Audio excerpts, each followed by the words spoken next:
L'abondance des gisements d'argile en Suisse a favorisé l'industrie de la terre cuite. La majorité des gisements actuellement exploités sont des argiles glaciaires comme à Bardonnay. Après les grands incendies, les villes imposent toutefois une couverture en tuiles. La fabrication qui comprend l'extraction, la préparation, le moulage, le séchage et la cuisson est complètement manuelle. En 1933, un gisement d'argile est découvert à Genève dans la commune de Bardonnay. Ce sera le début d'une aventure industrielle que plusieurs familles se sont partagées pendant près d'un siècle.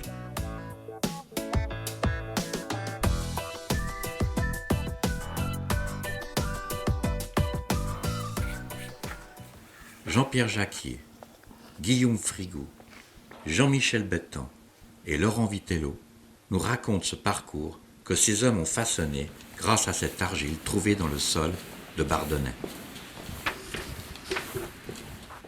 L'argile a toujours existé. C'est un produit millénaire. À Genève, on a trouvé des fouilles gallo-romaines où on a retrouvé des produits manufacturés en terre cuite. Donc l'argile a toujours été utilisée. Il y a un sol à Genève qui est en grande partie en argile. On trouve beaucoup de sites. On en trouve d'ailleurs beaucoup dans toute la Suisse, c'est-à-dire de Payerne, Genève, plus la France. À Genève, on exploite depuis toujours cette argile. On n'a pas de traces de choses, de documents qui expliquent, mais très tôt, les paysans, les gens qui avaient le sol, enlevaient la terre naturelle où ils faisaient leur plantation, et puis ils exploitaient cette argile. Donc ils façonnaient toutes sortes de produits, de la terre cuite, des tuiles, d'autres produits. Et puis ils préparaient tout ça pendant l'hiver, et puis à la fin, on empilait, on faisait un grand feu, et puis on utilisait. Le côté industriel, c'est-à-dire la fabrication manufacturée pour d'autres personnes, est arrivé beaucoup plus tard. Les premiers vestiges de ça, c'est 1730 à Genève, puisqu'il y a un Bernois, M. Egli, qui vient s'installer à Genève et qui est un des premiers à exploiter de manière commerciale la terre cuite. Donc lui, il est basé dans un premier lieu à Carouge, et puis il exploite ça pendant plusieurs siècles, plusieurs générations. Et puis ils vont grossir, c'est-à-dire de cette petite tuilerie à Carouge qui est très proche des paysans qui font leurs produits comme ça à la main. Ils vont créer une deuxième usine à Bellevue. Et donc, à partir de 1860, on commence à avoir des produits de mécanisation. C'est-à-dire qu'avant, tout était fait manuellement. À partir de 1860, on a des fours industriels, on a des machines-outils. Donc, on va avoir une première génération, les fameux Egli, qui vont exploiter la terre cuite pour Genève pendant pas loin de 200 ans, jusqu'en 1905. En 1905, on constate un changement de famille. On a les Antonietti qui arrivent du Tessin et qui, eux, vont racheter une partie du commerce des Egli. Donc, c'est à ce moment-là que se crée un peu notre premier aïeul, c'est-à-dire ceux qui ont commencé, ceux dont on parle pour être un peu nos ancêtres, c'est les Antonietti. Donc ces fameux gens du Tessin, ils rachètent la tuilerie de Bellevue en 1905. Donc c'est M. Raoul Antonietti. Il récupère cette tuilerie. À l'époque, on exploite donc les argiles de Bellevue. C'est pas des argiles d'une superbe qualité. C'est des argiles en ville, plutôt en fond de vallée. Donc ils sont très sableux.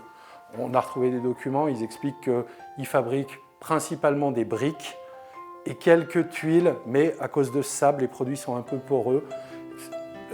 La qualité des produits n'est pas extraordinaire.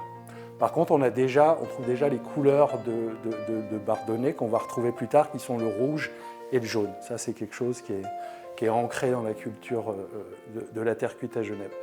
En 1934, quelque part, c'est l'acte fondateur de la tuilerie de Bardonnay, puisqu'il redécouvre une vieille campagne géologique qui a été faite 200 ans avant, où on parle d'un gisement d'argile à Bardonnay, sur ce site. C'est un gisement qui va à peu près de la douane de Bardonnay jusqu'au château d'eau de Lancy. Ce gisement, quand on le redécouvre, on fait des prélèvements et on découvre deux choses. C'est déjà la taille, c'est-à-dire de la douane jusqu'au château d'eau de Lancy. On estime, avec les moyens de production de l'époque, à peu près à 100 ans la ressource. Mais par contre, il y a surtout un deuxième intérêt, c'est qu'on a une qualité d'argile hors norme. En tout cas, pas vue à Genève depuis le début de l'industrie. Donc cette qualité d'argile, elle permet beaucoup de choses. Elle permet de fabriquer des briques de meilleure composition, de meilleure qualité, mais aussi surtout de commencer, ou en tout cas d'envisager la fabrication de tuiles, et de tuiles de très bonne qualité. On découvre ce gisement en 1934, dès l'année suivante on l'exploite, mais par contre toujours à travers la tuilerie de Bellevue. C'est-à-dire qu'on va exploiter les argiles, on ouvre des fosses au milieu des champs, on collecte les argiles, soit par camion, soit par char à chevaux, on ramène ça à Bellevue on façonne. On fait ça une dizaine d'années, on retrouve des documents de Raoul Antonietti en 1939 où il se pose la question de l'avenir de l'entreprise. C'est-à-dire qu'il y a deux options, continuer à Bellevue avec des argiles de Bardonnay ou arrêter Bellevue et s'implanter à Bardonnay. Donc exploiter l'argile et créer une usine. L'extraction de l'argile, donc on appelait ce qui est une argilière en fait la carrière. L'argile était extraite avec des dragues à godets et qu'il envoyait donc dans des petits wagonnets. Des petits wagonnets constitués en un train, si on veut bien. Et donc tout le long du frontail, on avait derrière la drague à godets une petite voie de chemin de fer. C'est un peu excessif comme terme, mais voilà, des rails, des petits wagonnets, et puis une petite locomotive type de Decauville, pour ceux qui connaissent l'outillage de l'époque.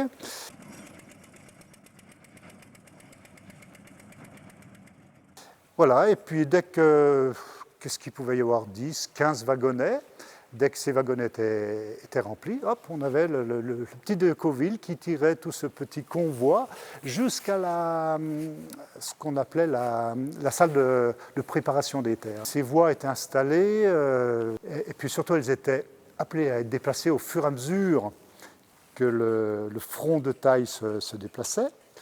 Et bien sûr, il y avait des déraillements. Ni plus ni moins, donc il fallait vite interrompre le travail de certains dans l'usine pour aller dépanner, pour remettre les wagonnets en place. Voilà, c'était très vivant aussi. Puis donc le wagonnet positionné en face d'une fosse, on déclenchait ce blocage, on basculait le wagonnet, l'argile tombait dans cette fosse, puis là on avait un axe avec des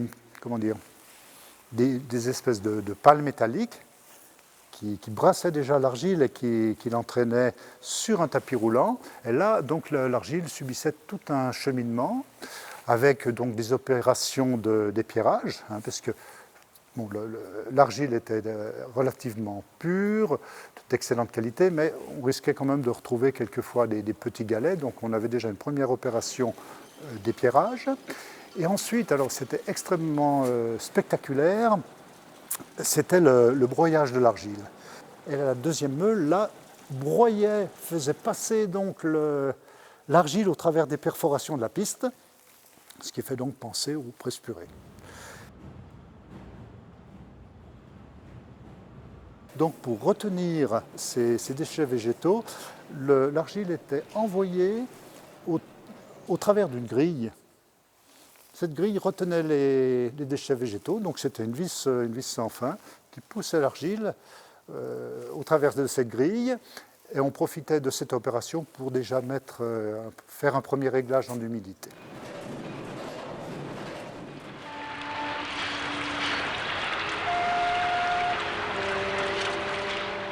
Donc on est en 1946, on vient d'ouvrir la tuilerie, elle est à la pointe de la technologie pour l'époque. On exploite un four Hoffmann.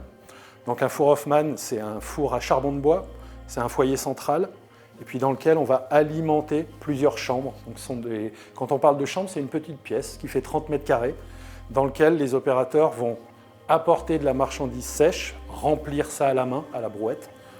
Donc à l'époque, on parle de petits bagnes. Je pense que c'est surtout un terme qui était utilisé par les gens de l'extérieur.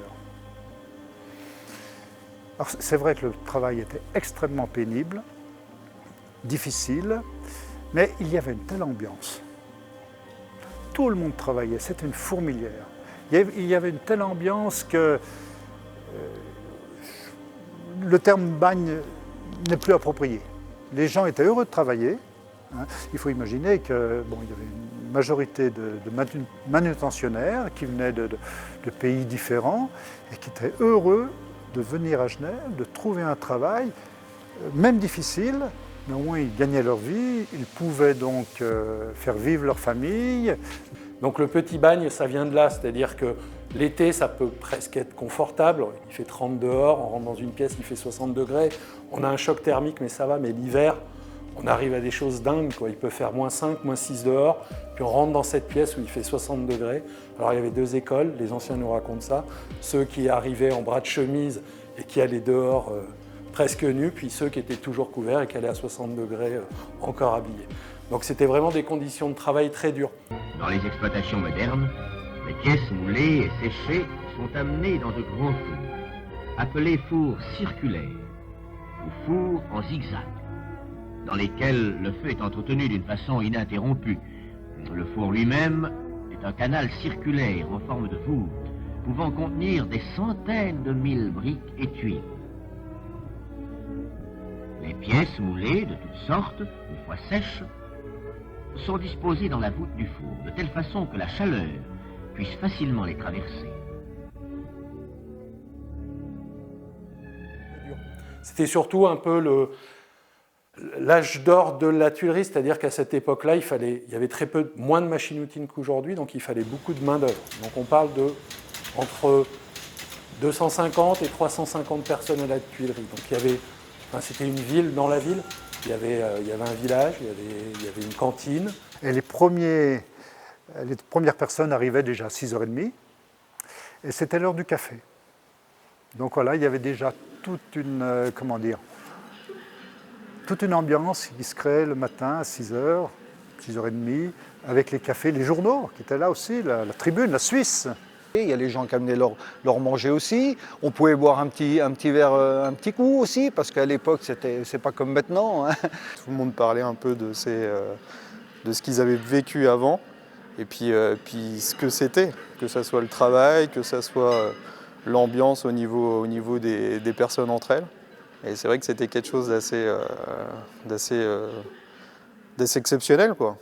Qui était ouverte même aux gens extérieurs de la tuilerie. On avait des baraquements où les saisonniers venaient travailler, puisqu'on a eu plusieurs vagues d'immigration, mais la première sont les Italiens.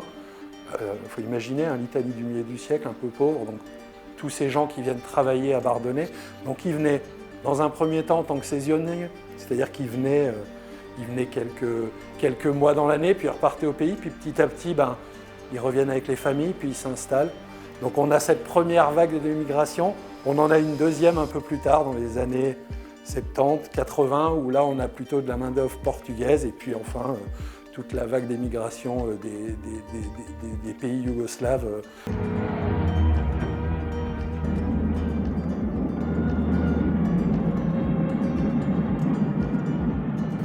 Et du coup, c'est un peu l'âge d'or de la tuilerie, c'est-à-dire que les années 50 aux années 70, c'est vraiment... les besoins en construction sont énormes, on parle que de projets positifs d'expansion. Donc l'usine est construite en 1946.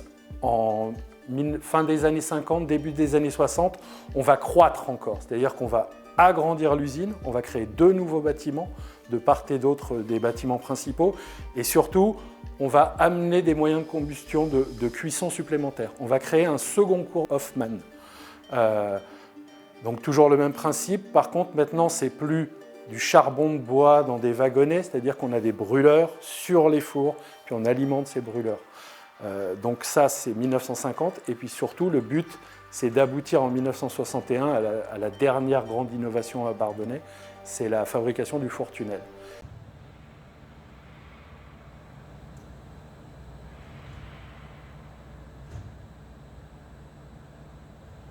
Le four, il tournait 24/24. Et encore, moi, quand je suis rentré, même l'usine, elle tournait, ils n'arrêtaient pas aux vacances. Hein. Donc le four, il tournait sans arrêt. Le four, d'ailleurs, il y avait les cuiseurs, ce qu'on appelle les cuiseurs, c'est eux qui s'occupaient du four. Ils faisaient les 3-8. C'est un four-tunnel qui a été mis en service en 1961. Il fait à peu près une centaine de mètres de longueur.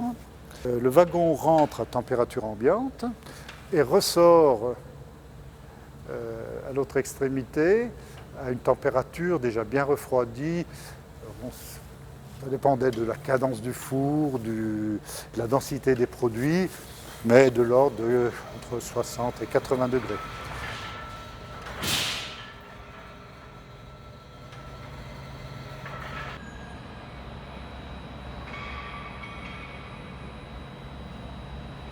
Donc on va exploiter pendant une bonne dizaine d'années, voire un peu plus, ces 3 fours en parallèle. Donc à Bardonnay, on fabrique de tout ce qu'on peut fabriquer pour la maison avec de la terre cuite. C'est-à-dire qu'on fait des briques, on va faire des canaux de canalisation, c'est-à-dire qu'à l'époque on n'avait pas de PVC, il fallait faire des écoulements, donc on les faisait en terre cuite, on faisait des casiers à bouteilles, on faisait des tuiles bien entendu, ce qui nous a rendu célèbres, on faisait aussi des pots, c'est-à-dire qu'on avait un potier qui était là tout le temps et qui avait son catalogue de jarres et qui fabriquait des jarres à la demande, Donc on avait vraiment un assortiment très large, toujours avec cette palette de couleurs. À l'époque, elle était par contre non maîtrisée, c'est-à-dire qu'il fallait un matériau. Ses propriétés esthétiques, quelque part, ça devenait secondaire. Mais on avait toujours cette couleur un peu jaune, rose, on jouait avec le rouge, avec le jaune. C'est vraiment les couleurs locales. Donc tout se passe très bien jusqu'en 1974 où, comme toutes les tuileries de Suisse et de Navarre, on a eu un incendie.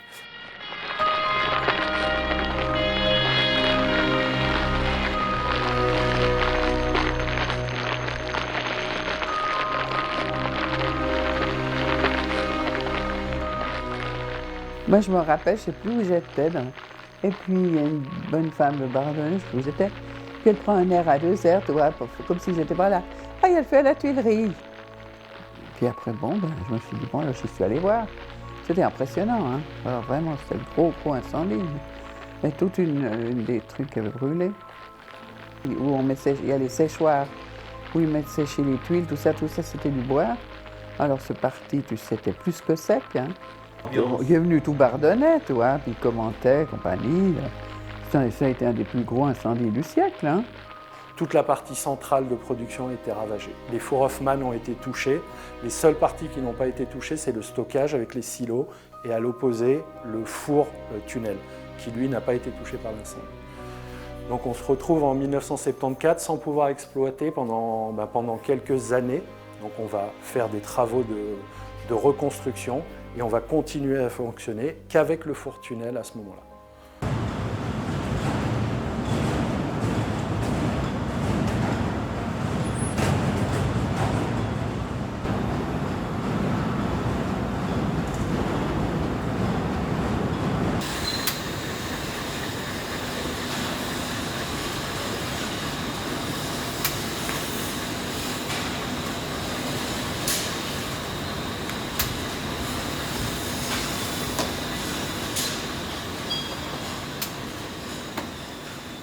Les spécialités que je faisais sur accessoires, c'est souvent des cabochons, déjà des cabochons très spéciaux dans le sens où il y a la pente du toit, il y a l'ouverture du toit, et puis des fois la finition aussi sur le cabochon. Donc là, il fallait déjà monter un cabochon comme ça, regarder, ou même des faîtières, hein. On a fait des faîtières convexes ou concaves. Donc voilà, il y a plein de comme ça ce qui était intéressant justement à faire. Voilà, on a une petite tradition. Vous pouvez, sur l'argile, avant la cuisson bien sûr, avant même le séchage, mettre votre nom, le nom de votre entreprise, faire un petit dessin ou dédier une tuile à un événement ou à une personne. In fine, à Bardonnay, il va nous rester que notre produit exclusif, la chose qui ne peut pas être fabriquée ailleurs, en tout cas pour l'instant, la tuile de Bardonnay. Donc ce qui fait la marque de fabrique de cette tuile de Bardonnay, c'est une petite tuile plate, donc une tuile, on va dire, historique. Et ce qui va faire sa singularité, c'est sa couleur. Là où toutes les autres usines, dans les années 70, vont avoir des produits de plus en plus normés, c'est-à-dire des couleurs de plus en plus homogènes, nous, quelque part, on a toujours ce défaut-là des argiles de Bardonnay qui ont un peu de mal à se mélanger. Donc on a toujours ce qu'on va appeler de la nuance. Mais cette nuance, ça va être notre marque de fabrique. C'est-à-dire qu'on reconnaît une tuile de Bardonnay parce qu'elle n'est pas parfaite. On retrouve plusieurs nuances de couleurs. Donc pendant des années, on va conserver la fabrication à Bardonnay de cette tuile nuancée. Donc la police genevoise avait installé un petit site d'entraînement au fond de la carrière qui était tout à fait propice, puisque un peu dissimulé, puis surtout, sans risque pour l'environnement, puisqu'on contrebas des terrains. Et il y avait deux choses. Un stand de tir, bien sûr pour s'entraîner au tir. Donc là, on entendait assez régulièrement donc, les coups de feu. Et puis avait été installé aussi sous forme de décor un lieu pour l'entraînement à l'époque de la police sur les prises d'otages. Donc c'était un décor, ça représentait une rue, bon c'était assez sommaire.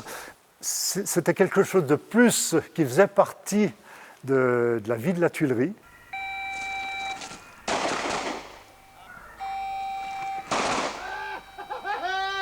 Il y a toujours eu ce qui était hautement appréciable, cet échange avec l'extérieur, d'une manière ou d'une autre. Ces anciens qui venaient boire un verre à la cantine, la police qui venait s'entraîner, les douaniers qui se cachaient entre les piles de briques pour surveiller la frontière. Le gros truc qu'on a eu, que moi j'ai vécu, c'est vraiment les journées du patrimoine. Je pense que ça a été, je pense que ça a valorisé en fait, en je vois au niveau de mon effectif, je vois que ça les a valorisés dans leur travail. Ils ont pu présenter ce qu'ils savaient faire et en plus ils y ont pris plaisir. Et en plus pendant ces 2 jours, en fait, ils sont venus sur le week-end. Déjà il y a eu une préparation avant et pendant ces 2 jours ils sont venus bénévolement, quoi. Et ils ont pris beaucoup de plaisir à montrer ce qu'ils savaient faire, à montrer aux gens. Et puis en plus, on a eu beaucoup de monde, beaucoup de retours. Et puis les gens étaient super satisfaits de connaître comment une tuile était faite, quoi. Ce qui m'a marqué, c'est que M. Kaufmann, qui est quand même une référence dans son domaine, je l'ai vu travailler en plein hiver, avec une doudoune, une de ces casquettes qui cachent bien les oreilles, en pleine bise, sous un couvert, à faire ses œuvres. Donc en l'occurrence, c'était un bloc qu'il avait maçonné, des briques donc qu'il avait maçonné, et puis qu'il le coupait avec une meuleuse pour lui donner une forme, donc un travail d'artiste. Et mon Dieu, un artiste très engagé. La Tuilerie de Bardonnay, pour moi, vient à un moment dans mon parcours où j'ai un certain nombre de contraintes. Et pour moi, le mot contrainte n'est pas péjoratif. Et en 93, il s'avère qu'il y a 3 événements dans ma vie qui font que tout d'un coup, Bardonnay devient une évidence pour moi. Premier événement, je suis en charge d'une exposition pour les céramistes suisses pour la réouverture du musée Ariana. Donc une responsabilité sociale. Deuxièmement, 93, c'est la naissance de mon premier fils. Troisièmement, j'ai une exposition personnelle dans cette même année au Hall de Lille à Genève, un grand espace. Donc je viens à Bardonnay, je leur dis mon projet aux responsables de l'époque et ils me disent « Bienvenue, on vous octroie un espace pour que vous puissiez faire vos tests ». Non seulement j'ai un espace, mais on m'amène des briques. Une brique qui s'appelle la brique SIG, pour Service Industriel Genevois. Et c'est parti. Je fais mes essais. On a encore dans cette usine quelques traces photographiques des expériences que j'ai faites à l'époque.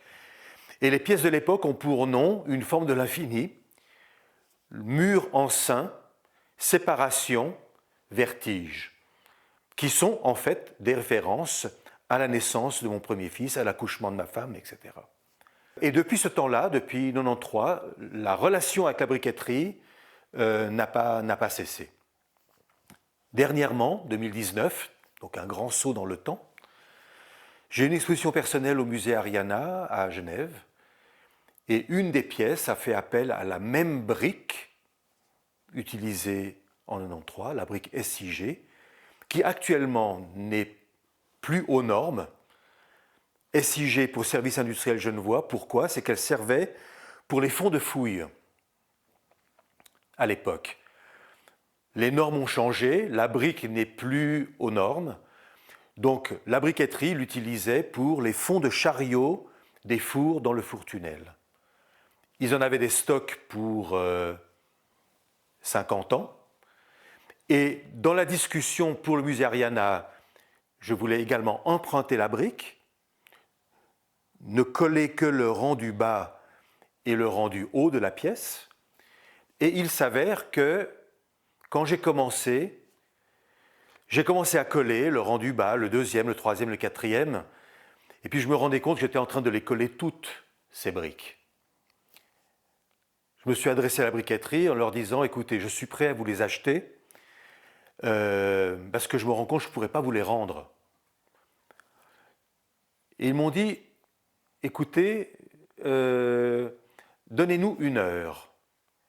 Ou plutôt, vu qu'on se tutoie, écoute Jacques, donne-moi 1 heure et je te répondrai. Et 1 heure après, j'avais un téléphone de M. Vitello me disant, Jacques, elles sont toutes à toi, ces briques. Mon intuition a été juste. Non seulement les visiteurs du parc ont plébiscité le mur, les responsables du musée Ariana également, et le maire de la ville de Genève, lors du vernissage, a dit « Ce mur, nous allons faire tout pour le garder ». Donc j'étais ravi, d'autant plus qu'il y a un deuxième niveau qui se rajoute, que cette brique SIG, qui n'est plus produite, qui n'est plus utilisée, avec la fermeture de l'usine, elle donne un témoignage presque patrimonial pour quelque chose qu'on ne voit pas. Pour moi, le plus beau souvenir, je crois que c'est tous ces gens qui travaillaient de manière formidable et volontaire. Ce mélange de nationalités qui, malgré les barrières de la langue, arrivaient à communiquer, à se comprendre. Voilà, je crois que c'est le plus beau souvenir de la Tuilerie. Voilà, ce qui me fait plaisir aujourd'hui, c'est de pouvoir en parler. Ça peut rajouter, c'est un peu dommage que tout ça se termine, quoi. C'est surtout ça. Moi, j'aurais voulu finir ma vie de travail, bon, il ne manque pas grand-chose, puis j'aurais voulu que ça continue pour les autres, pour les gens qui étaient là.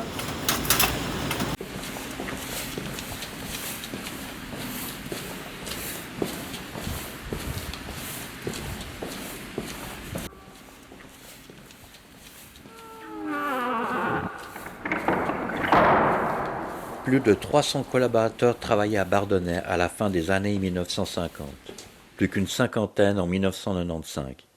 Le gain de productivité était considérable en 1958. Il fallait 10 heures pour produire 1 tonne de briques et plus que 30 minutes en 1978.